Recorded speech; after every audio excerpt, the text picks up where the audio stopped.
Now, Peter Joseph of the Zeitgeist movement has never called for violence or coercion, and I've never accused him of calling for violence and coercion. However, if his followers ever get the chance to put the philosophy that he advocates into action, it will lead to violence.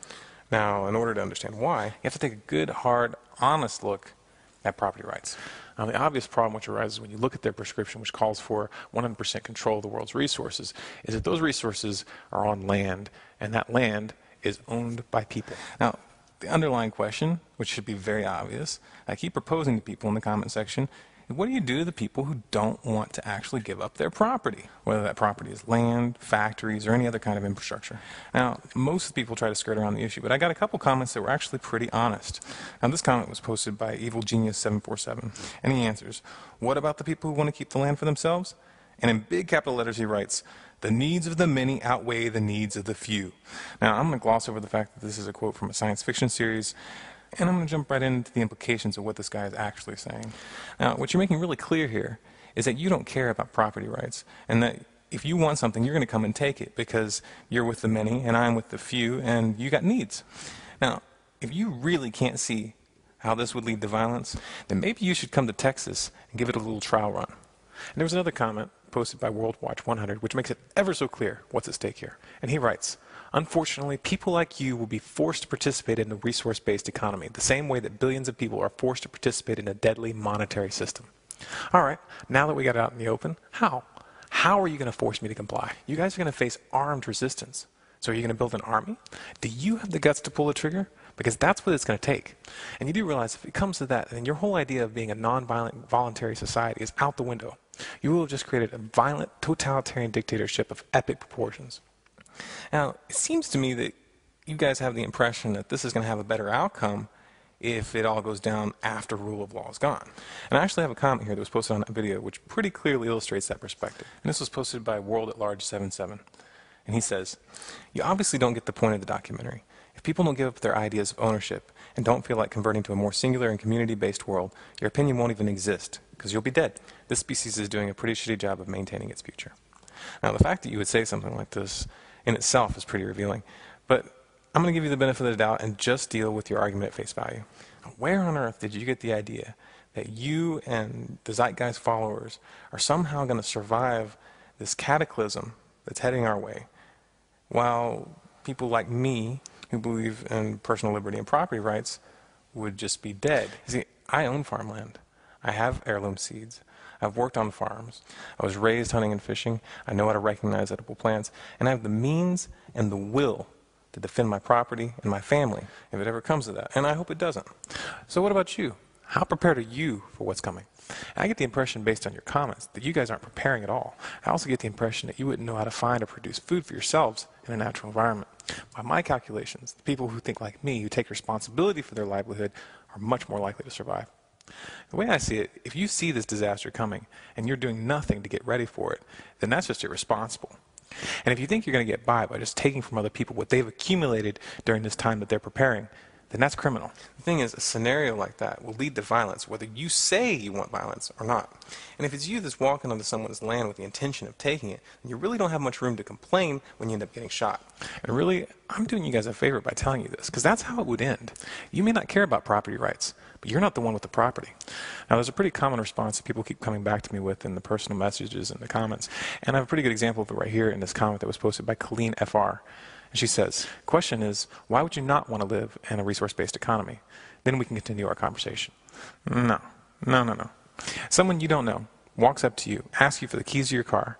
You say no, and then they demand an explanation? Quite frankly, I'm astounded that you would think that that's a tenable position. No one should have to justify why they don't want the fruits of their labor taken from them. That should just be common sense. But you know, common sense seems to be pretty lacking in the religion that the Zeitgeist movement has become. Now let's just take a second and review the facts at hand and see how we got here. Fact number 1, the resource-based economy calls for and requires 100% control of all the world's resources, production, and distribution. And all this would be run by some kind of supercomputer. Fact number 2, the infrastructure that you would need to take control of in order to do this is already owned by somebody else. And to get from point A, which is where we are right now, to point B, which would be this total control system, either somehow magically all of us who don't believe in the Zeitgeist vision suddenly die off, leaving you guys behind untouched, or you're going to have to take our land. You're You're going to have to take our factories. You're going to have to take our mines and our farms, our stores, and even our equipment. And if you don't think that that's going to lead to violence, you're in for a very rude awakening. This is a response to the recent video released by the TZM official channel entitled RBE Concepts, Why We Are Not Building Cities. In their video, the TZM official channel spends some time going through a set of justifications for why they're not building cities or communities. I'm going to go through some of these and demonstrate why this position is unscientific and why it breeds distrust for their movement. In part 2 of the series, they state the following. There's a high chance that there will be scarcity in this scenario, which would not be a good representation of the Venus Project, since the aim of the Venus Project is to consider all the world's resources. As I've said before, the resource-based economy model right now is nothing more than a hypothesis. It has never been tested, and therefore there really is no proof whatsoever that it would work on any scale, much less a global scale. What you're proposing by insisting that we try this on a global level first is nothing short of taking an experimental medication and distributing it to the public at large without so much as seeing what it does to rats. That's not scientific, and it's dangerous. If you fail on a global scale, then the consequences will be global. Furthermore, it seems to me that the movement is more concerned about the damage to its image which may result from having a test case fail than it is in actually finding out what would actually work. Failure is a part of science. You should embrace it. It should be a clearly stated position of your movement that it will most assuredly fail in the first several attempts. Do you really think that Edison would have invented the light bulb if he had insisted on never making an attempt that went awry? Failure is how science discovers what doesn't work. And when you know one thing that doesn't work, you're that much closer to discovering an approach that will. I've heard the argument made that you guys need enough of the right kind of people thinking in the right way in order for the resource-based economy to work. But at the same time, you assert that it's this resource-based economy which will fix the fundamental human problems which would normally keep the resource-based economy from working. That sounds like circular logic to me. Any solution that's going to change the direction of society has to start with humans as they are right now. And quite frankly, if your solution doesn't handle people in their current state, then it's really not a solution at all. Now, I'm familiar with the typical rebuttals that technology is going to fix all this. But from my experience, having lived in communes and intentional communities, what makes or breaks a community is the human element. It's the decision-making process, the dispute resolution process, the rules and bylaws and how they're implemented. This is difficult stuff, and if you as a movement aren't able to demonstrate that you've mastered these principles in small groups in long-term living situations, then people like me who've actually participated in that kind of living environment are going to be very skeptical that you're capable of pulling it off. You need to remember that the burden of proof falls squarely on your shoulders. Those of us who are looking at this from the outside are not impressed with mock-ups or theoretical solutions. We want to see proof. And a lot of people are going to be a lot less polite than me if you don't provide it. This is a video response and a challenge to Peter Joseph based on his reply to Stefan Molyneux. Both videos will be linked below, and any and all video responses will be accepted. Now, as I was listening to both sides of this debate, I was first allowing myself to be drawn into the details of each position. But then I took a step back and I looked at it, and I realized that the key is not in what's being said, but rather in what's being left out. Peter Joseph's argument is delivered as a multiple choice question.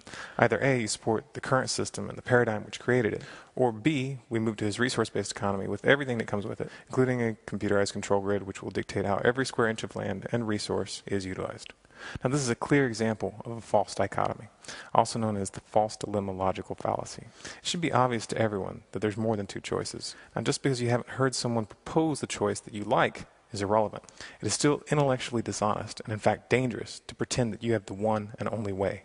Now, we both agree that the current system is doomed.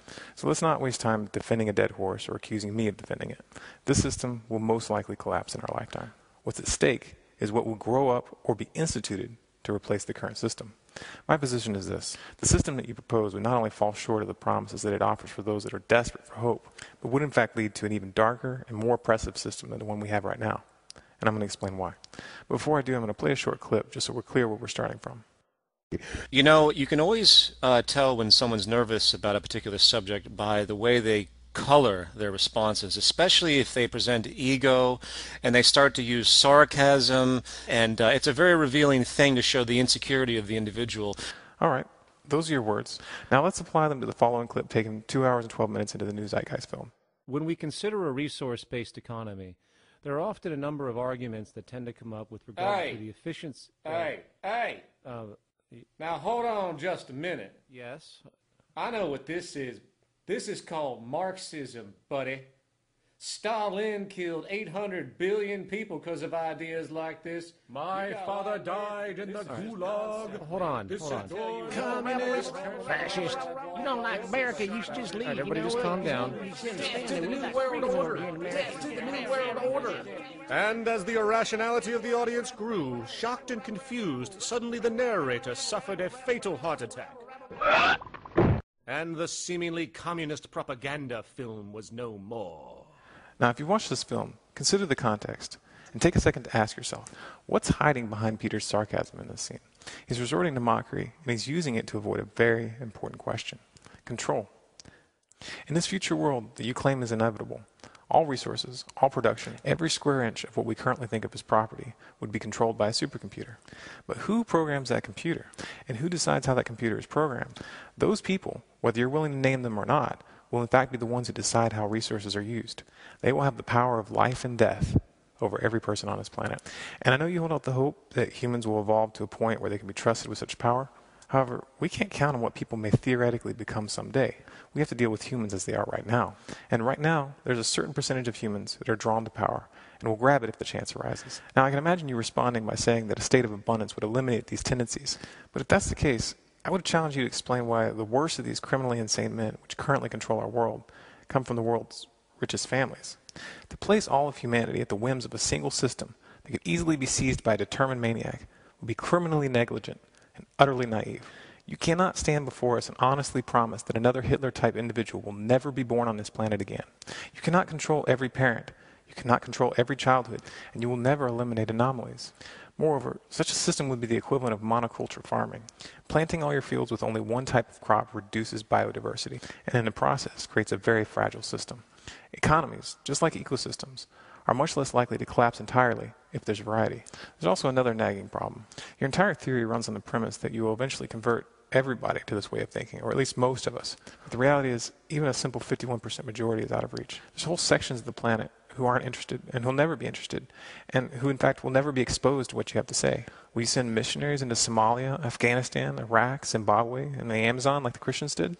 Anyone who's lived any period of time outside of our comfortable Western culture understands just how arrogant such a proposition sounds. If you did that, you would be no better than the rest of the European colonists who waltzed into countries that they didn't understand and then summarily destroyed their culture.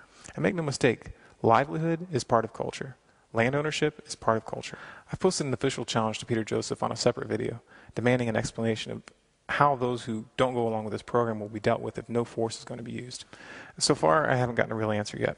In the meantime, I think we've established that the official resource-based economy that's promoted in the Zeitgeist film has real and legitimate problems. Those problems are not minor details that can be glossed over or fixed at a later date. They are, in fact, inherent design flaws, which render it unworkable. If you go to a doctor, you want an accurate diagnosis. But even if the diagnosis is correct, it is worthless and in fact dangerous if that same doctor prescribes the wrong medication or surgery to fix it. The Zeitgeist movement, or Venus Project, led by Peter Joseph, has amassed a following that really can't be ignored anymore.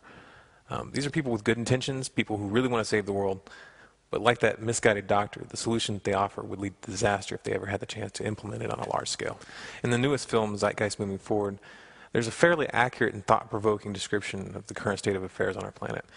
And its assessment of the pitfalls of our current economic and monetary systems are lucid and well thought out.